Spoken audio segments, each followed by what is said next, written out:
안녕하십니까. 방금 소개받은 스타테크놀리스 코리아의 엔지니어 팀에 근무하고 있는, 과장으로 근무하고 있는 안진호라고 합니다. 다시 한번 인사드리고요.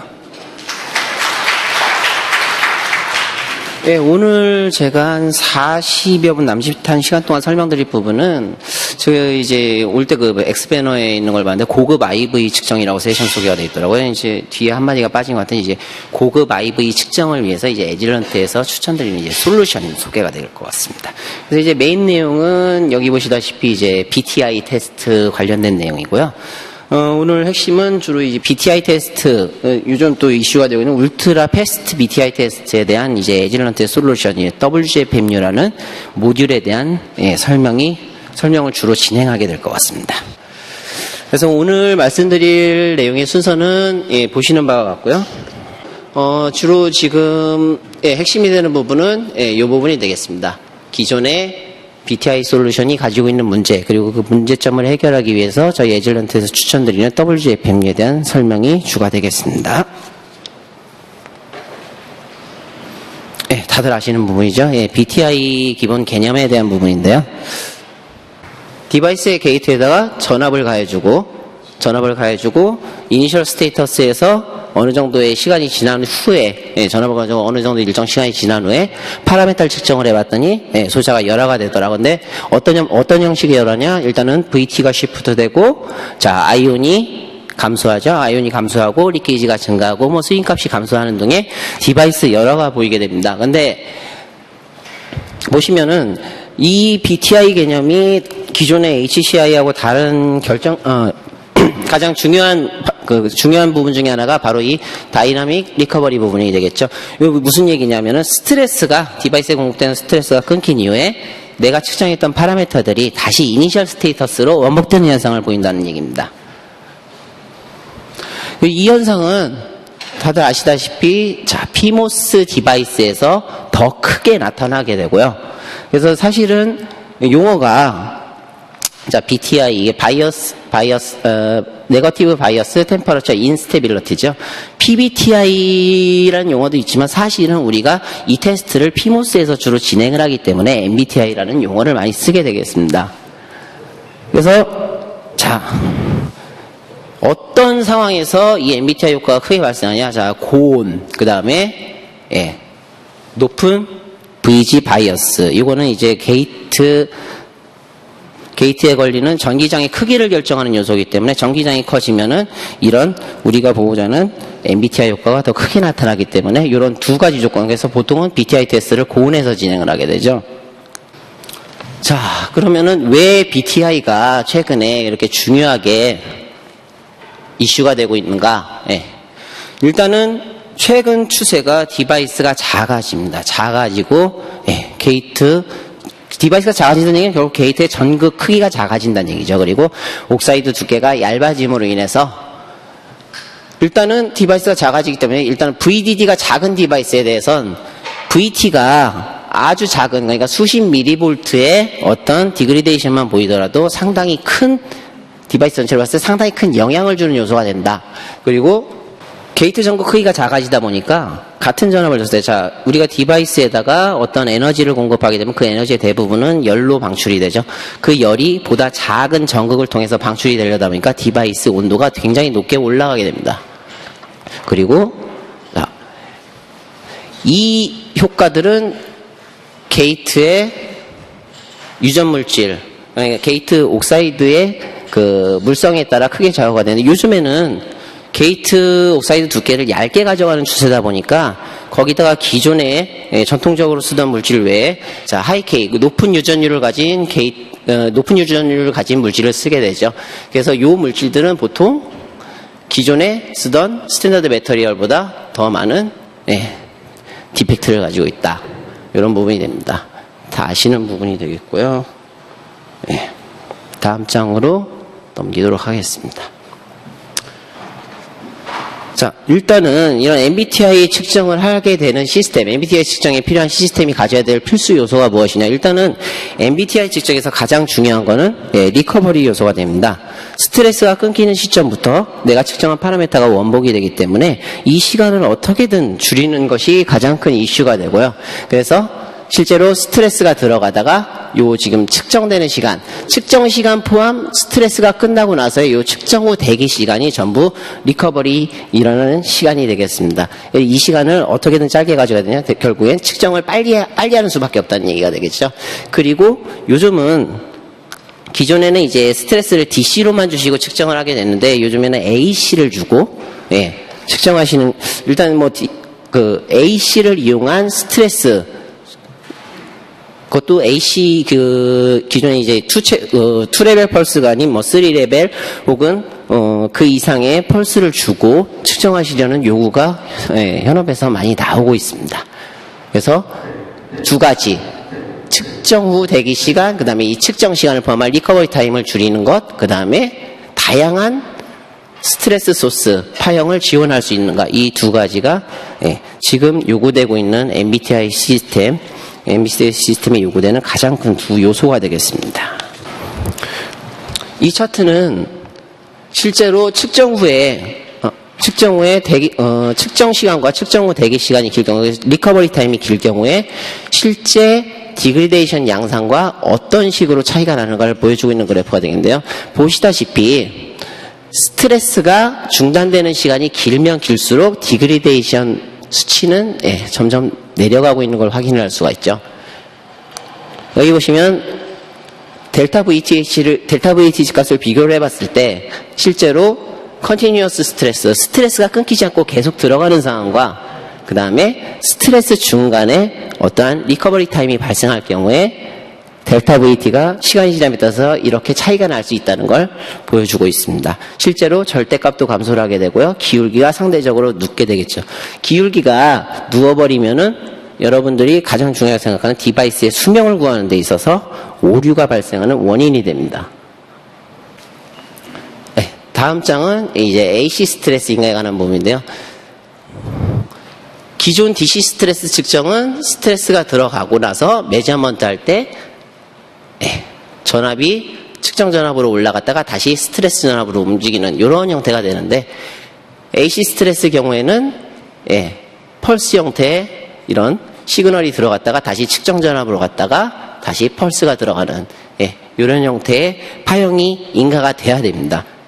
나중에 이 실제로 DC 스트레스를 인가했을 경우에 AC 스트레스를 인가했을 경우에 실제 파라메타가 어떻게 디그리데이션 됐는가를 비교를 해보면 이것이 실제로는 내가 준 그 AC 시그널의 듀티 레이쇼와 밀접한 관계가 있더라.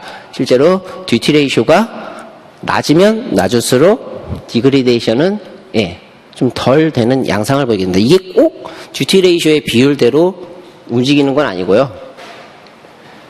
여기를 보시면은 실제로 DC 스트레스를 줬을 때하고 그 다음에 듀티 레이쇼가 50%일 때, 25%일 때 그래프를 비교해 보시면 확실히 듀티 레이쇼가 낮을 경우에 디그레이션이 덜 된다는 걸 알 수가 있습니다. 그래서 기존에 가지고 계셨던 측정 장비들이 대부분 SMU를 몇 개인가 포함하고 있는 장비 형태가 되는데요. 과거에는 어떻게 했느냐? 드레인과 게이트에 SMU를 어사인해서 스트레스를 주고 나머지 터미널을 그라운드로 잡은 다음에 테스트를 했습니다. 이 방법의 문제가 SMU라는 모듈 자체가 기본적으로 목적이 정밀 측정을 위해서 나온 모듈이다 보니까 메저먼트 스피드가 굉장히 늦습니다. 사실상 내가 측정하는 데이터의 어큐러시는 스피드와 반비례한다고 보시면 되고요. SMU는 정밀하게 커런트를 측정할 수는 있지만 측정 스피드에서 손해를 보기 때문에 MBTI 측정에는 적합하지 않은 이유가 실제로 아까도 말씀드렸다시피 측정 시간은 MBTI 리커버리 타임에 포함이 된다. 측정 시간이 길어지면 그 시간 동안에 파라메타 리커버리가 일어나기 때문에 내가 원하는 리얼 데이터와 동떨어진 데이터를 얻을 수 있다는 얘기입니다. 에질런트도 마찬가지지만 타사 제품도 마찬가지고요. SMU의 기본 메저먼트 타임을 아무리 줄여봐야 100마이크로 근처가 됩니다. 미니멈 한 80마이크로 정도가 미니멈 수치가 되고요. 대부분 일반 IVC 측정에서 사용하는 SMU 측정 시간은 미리세컨드 단위, 길게는 뭐 수초까지 걸리기 때문에 MBTI 측정에는 적합하지 않은 시스템이 되겠고요. 이런 시스템을 구성해서 쓰시는 분이 드물게 있을 거라고 생각하는데 이 시스템은 목적이 AC 스트레스를 주고 측정하기 위한 시스템입니다. AC 스트레스를 주려면 PGU가 있어요. 펄스 제너레이터가 있어야 되겠죠. 펄스 제너레이터 2채널로 드레인과 게이트에 펄스를 공급을 하고 여기 보시면 저항이 있습니다. 션트 저항이라고 하는데 이 저항의 양단에 전압을 오실로스코프로 매절하게 됩니다. 저항값은 불변이니까 여기서 측정되는 전압을 매절하면은 실제로 이 서킷에 흐르는 커런트를 알 수가 있게 되겠죠. 이 커런트를 오실로스코프로 캡처를 하게 됩니다. 실제로는 이제 이 저항에서 생기는 볼티지 드랍을 캡처하는 거죠. 그래서 나중에 저항값으로 나눠주게 되면 실제 커런트 값이 나오게 됩니다. 그런데 이 방법의 결정적인 문제가 오실로스코프의 해상도가 그렇게 좋지를 못하기 때문에 내가 얻는 커런트의 정밀도에 문제가 생길 수가 있어요. 그리고 오실로스코프는 아시다시피 레인지를 고정으로 쓸 수밖에 없습니다. 중간에 내가 원하는 커런트 레벨로 레인지 변환을 할 수 있는 기능이 없기 때문에 많은 제약이 생깁니다. 또한 AC 측정이다 보니까 이 저항에 의해서 임피던스 미스매칭 문제도 생기죠. 시스템 구성하기가 굉장히 어렵고 로데이터 분석이 어렵기 때문에 실제로는 시스템은 있지만 잘 쓰지 않는 솔루션이 됩니다. 그래서 이런 과거 두 가지 시스템의 단점들을 보완해서 나온 것이 바로 여기 보시는 WGFMU라는 에질런트사에서 제공하는 측정 모듈이 됩니다. 이 모듈은 에질런트의 B1500A 장비에 인스톨하여 사용할 수가 있고요. 일단 장비 한 대에 최대 5채널까지 인스톨해서 쓸 수가 있습니다. 그러면은 이 WGFMU가 어떤 특성이 있는지를 알아보고 넘어가도록 하겠습니다. 이게 좀 그림이 해상도가 떨어져가지고 자세히는 안 보이는데 여기 보고 계신 게 이제 WGFMU 모듈 모양이고요. 1, 2 모듈 하나당 2개의 아웃풋 채널을 가집니다. 원 모듈에 2채널. 그 다음에 패스트 IV 모드. 이 WGFMU는 출력 모드가 두 가지 있는데요. PG 모드가 있고, PG는 이제 펄스 제너레이터 모드입니다. 말 그대로 기존의 PGU처럼 펄스 파형을 만들어서 출력하는 데 중점을 둔 모드고요. 패스트 IV 모드라고 해서, 자, 아까 이 전 페이지에서 보셨지만, 이 펄스 제너레이터는요, 볼티지 펄스를 만들어서 출력은 가능한데 전류를 읽을 수가 없습니다. 그래서 전류를 어떤 방법으로 읽냐, 아까 보셨다시피 저항에서 생기는 볼티지 드랍을 오실로스코프로 매제해서 전류를 역산을 하고 있습니다. 근데 이 WGFMU는 펄스를 만들어서 내보낼 뿐만 아니라 그 볼티지 펄스가 서킷의 인가됨으로 인해서 생기는 커런트의 변화까지 매저먼트가 가능하다는 얘기고요. 이 매저먼트 스피드가 상당히 빨라서 실제로 로 데이터 한 개가 들어오는데 걸리는 시간이 5나노세컨드가 됩니다. 그래서 미니멈 5나노세컨드의 샘플링 데이터를 얻을 수 있다는 아주 커다란 장점이 있습니다. 그리고 로 커런트 매저먼트가 가능하다고 되어 있는데요. 이거는 기본적으로 이제 SMU랑 비교를 하시면 안 되고 아까 전 페이지에서 보신 PGU와 오실로스코프를 이용한 AC 스트레스 솔루션과 비교를 해서 생각을 하시면 될 것 같습니다. 실제로 이 WGFMU 같은 경우에 가장 낮은, 그러니까 1마이크로암페어 매저먼트 레인지에서 대략적으로 100 펜토암페어 정도의 100 피코암페어 정도의 옵셋을 가지거든요. 예, 그 정도의 리키지를 감소하고, 그러니까 실제로는 나노 커런트 정도, 나노 암페어 레벨 정도의 커런트를 읽을 수 있다고 보시면 되겠습니다. 자, 그리고 ALWG라는 기능을 지었는데 이게 Arbitrary Waveform Generate 펑션입니다. 이건 뭐냐? 기존의 PGU라고 그러면은 두 가지 방법이 있었습니다. 일단은 원채널 PGU가 있을 경우에 2레벨 펄스, 우리가 이제 피크 레벨과 베이스 레벨 전압을 세팅을 해서 2레벨 펄스를 만들어서 내보내는 방법이 있었고요. 그 2레벨 펄스를 만들어내는 PGU 두 개를 먹스를 이용해서 합성을 해서 3레벨 펄스까지 기존의 인가가 가능했는데 이 WGFMU라는 모듈은 임의의 가로축을 시간으로 놓고 세로축을 전압으로 놓은 다음에 임의의 벡터 포인터를 집어서 그 포인트를 라인으로 연결한 형태의 불규칙 시그널을 만들어서 내보낼 수가 있습니다. 최대 2048개까지의 벡터 포인트를 지원하고요. 그 벡터 포인트로 만든 패턴을 갖다가 여러 개 붙여서 루프를 돌리는 것도 가능합니다. 그래서 실제로는 사용자분께서 조금 사용법에 익숙해지시면요. 실제로 우리가 일반적인 구형파 말고도 사인파나 삼각파 형태의 펄스도 만들어서 인가하는 것이 가능합니다. 이 부분은 또 아까 설명드린 부분이 미니멈 5나노세컨드부터 1초까지의 샘플링 타임 안에서 자유롭게 세팅해서 로 데이터를 매저할 수가 있습니다.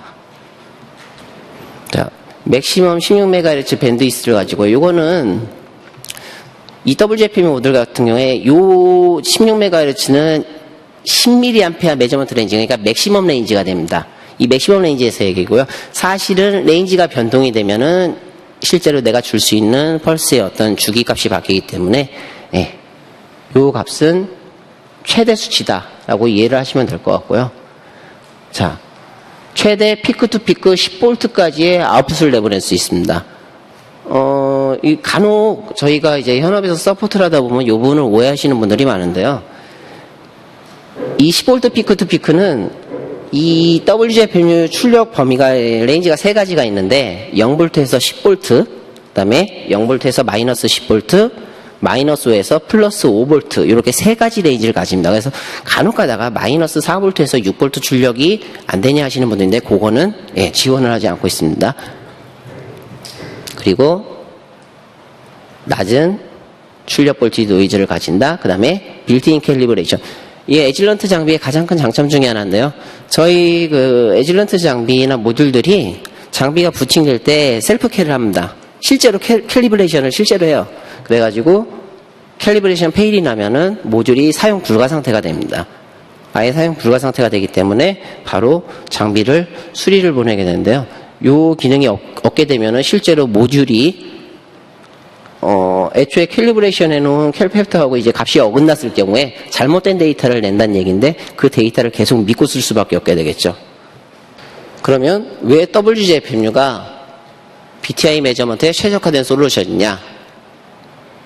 메인 키는 이 부분이 됩니다. 울트라 패스트 매저먼트. 아까도 말씀드렸다시피 미니멈 샘플링 타임 5나노세컨드를 지원을 하고 결국 여기 보시면 1마이크로세컨드 이하의 ID 샘플링을 가져갈 수 있다는 얘기가 써있죠. 그 다음에 ID 수입. 실제로 SMU로 IV 수입 테스트를 하게 되면 물론 이게 스텝 개수에 따라서 시간이 달라지게 되지만 보통은 뭐 수초에서 길게는 뭐 수십 초, 몇 분까지 걸리게 되는 게 보통인데 이 WGFMU 솔루션을 이용을 하면은 굉장히 짧은 시간 내에 수입 테스트를 마칠 수가 있습니다. 물론 그거는 이제 실제로 내가 읽고자 하는 커런트 레인지에 따라서 굉장히 큰 차이를 보이기 때문에 수치를 딱 정해져 있으면 1마이크로세컨드라고 뭐 표시는 돼 있지만 사실은 이게 레인지에 따라서 좀 변동이 큽니다. 그래서 SMU보다는 훨씬 짧은 시간 안에 수입 테스트를 마칠 수 있다는 말씀이고요. 역시 아비터리 웨이브폼 제너레이트 펑션을 지원을 하기 때문에 굉장히 다양한 형태의 파형을 스트레스로 인가할 수가 있다. 물론 DC도 당연히 지원을 합니다. 그 다음에 중요한 부분인데요. 노 아웃풋 임피던스. 이거는 WGFMU를 패스트 IV 모드로 쓸 때 실제 아웃풋 임피던스가 없는 상태가 됩니다. 이거는 임피던스 매칭을 할 필요가 없다는 얘기가 돼가지고요. 아까 보셨던 오실로스코프를 이용한 솔루션 같은 경우는 오실로스코프 쪽하고 반드시 임피던스 매칭이 이루어진 상태에서 측정이 돼야 됩니다. 이거는 그런 부분을 굳이 고려를 할 필요가 없다는 얘기가 됩니다. 그리고 이거는 실제 사용해 보신 분들은 아마 동감하시지 않을 수 있는데 비교적 사용법이 간단하다. 그리고 여기 보시면 메저먼트 레인지를 체인지할 수 있도록 되어 있습니다. 실제로 이 WGFMU 같은 경우에는 커런트 매저먼트 할 때 10mA부터 1마이크로암페어까지의 측정 레인지를 지원을 하는데요.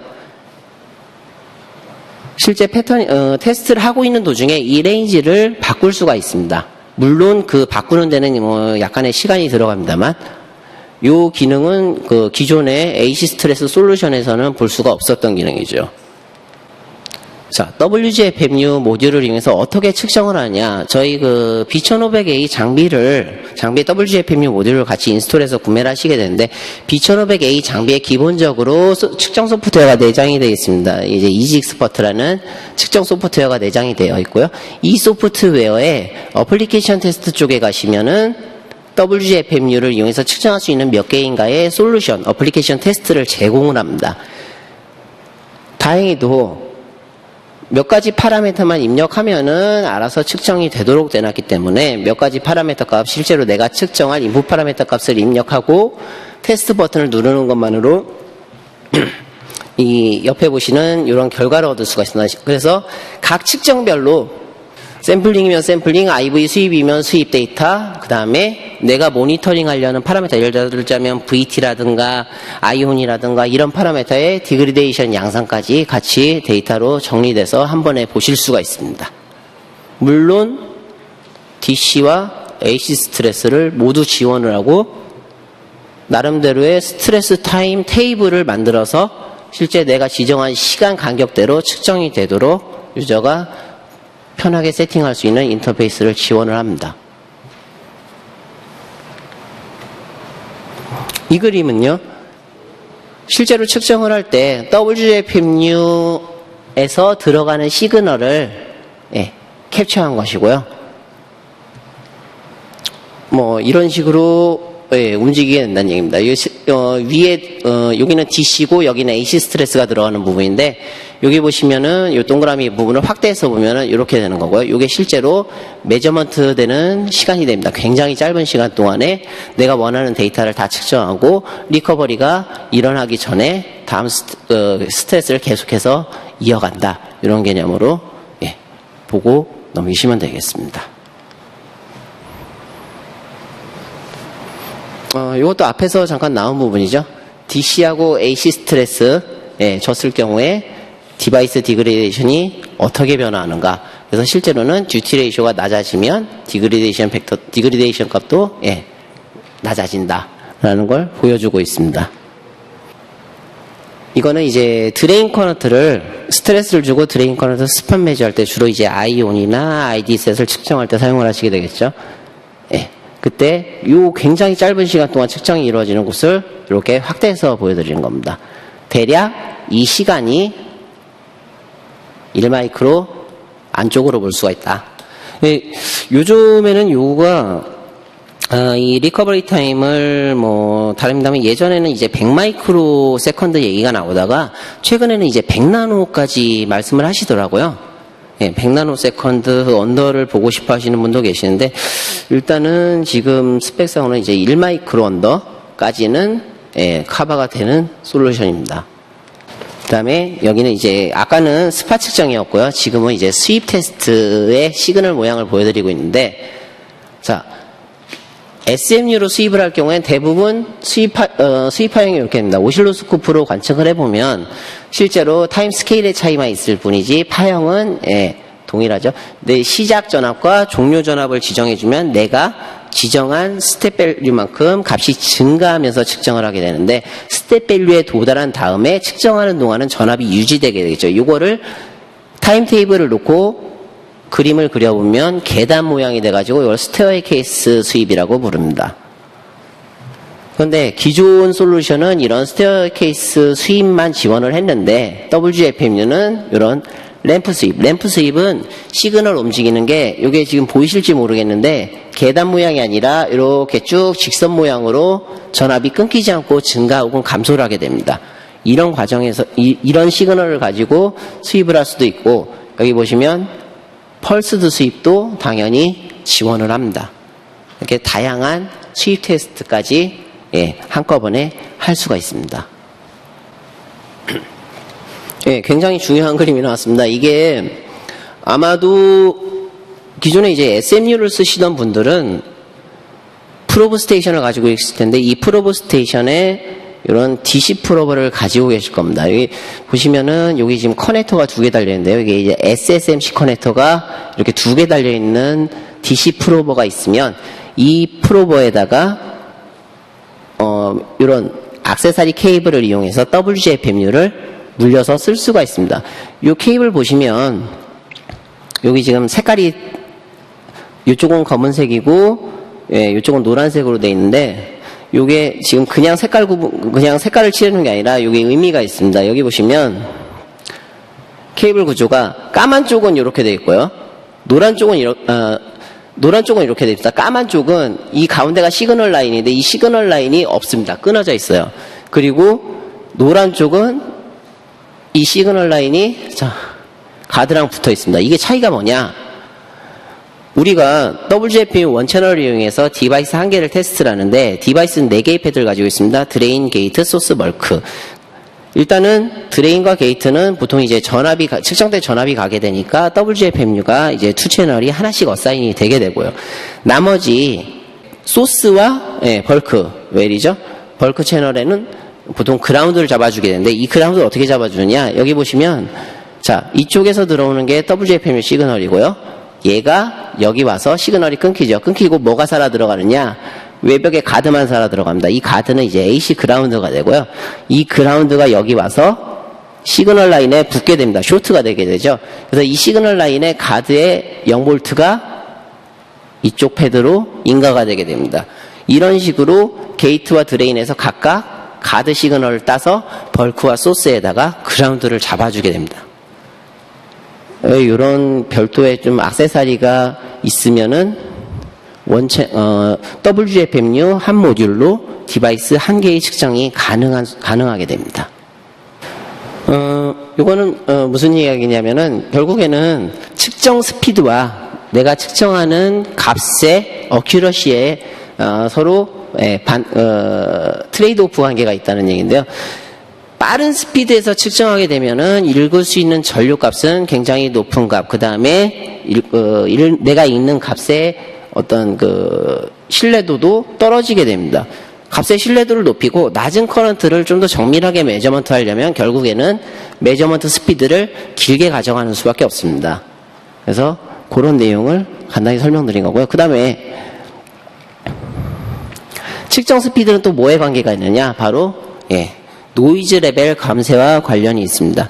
노이즈 같은 경우에는 더 긴 시간을 데이터를 에버리징 하면 할수록 당연히 노이즈 진폭이 줄어들기 때문에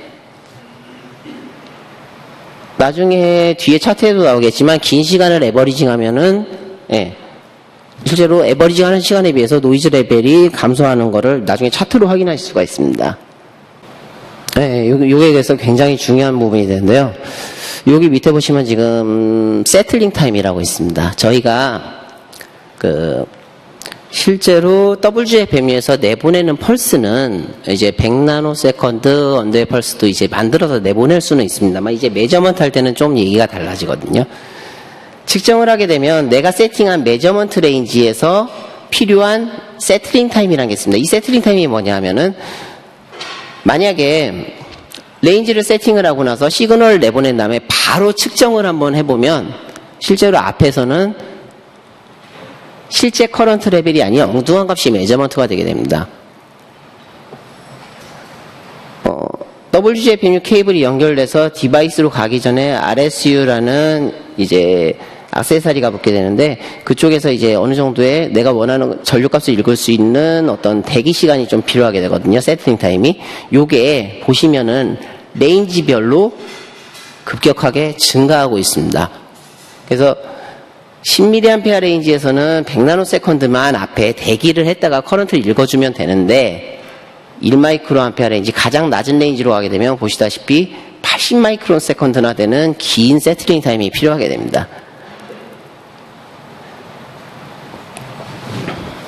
그래서 보통은 저희가 MBTI 테스트 하게 되면은 이제 VT를 많이들 보시게 되는데 VT를 보든 아니면 I1을 보시는 분들도 있고요.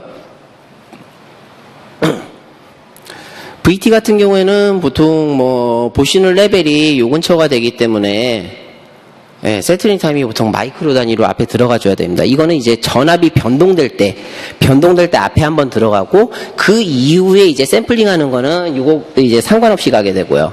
처음에 이제 전압이 변동돼서 전류값이 변할 때만 세틀링 타임이 필요하다고 생각을 하시면 될 것 같습니다.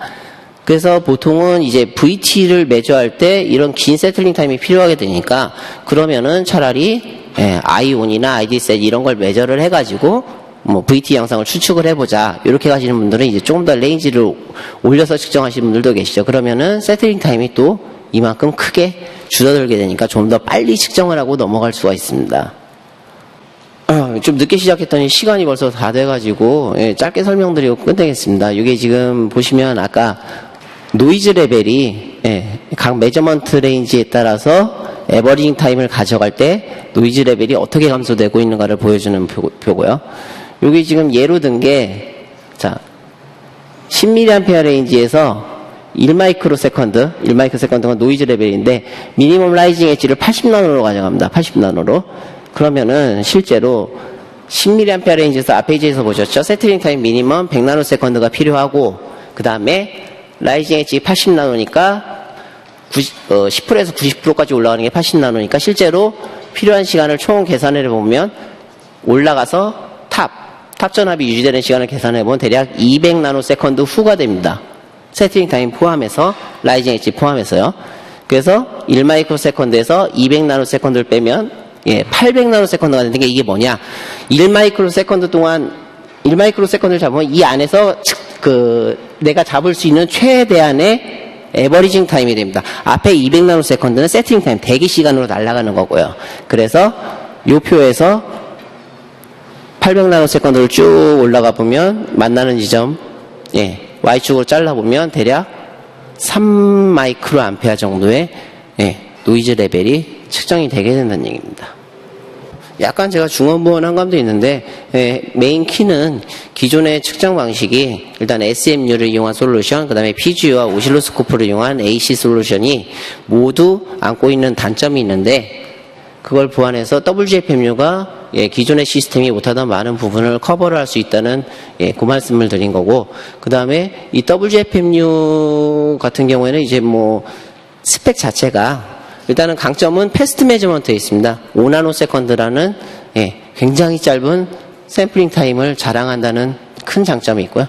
다만 좀 전압 범위 내에서 아까도 보셨겠지만 피크 투 피크 10V라는 한계가 있기는 한데 그거는 또 나름대로의 다른 솔루션을 개발해서 쓰시는 분도 있어요. 여담으로 잠깐 소개를 하자고 하면은 모듈을 하나 더 이용해서 아까 그라운드를 잡아주던 벌크와 소스 쪽에다가 역방향 전압을 띄워줘서 전체 전이차를 올려주는 방식으로 실제로는 20V 피크를 만들어서 측정을 하는 솔루션도 최근에는 많이들 사용을 하고 계십니다. 일단은 이 정도로 WGFMU 소개를 간단히 마치고요.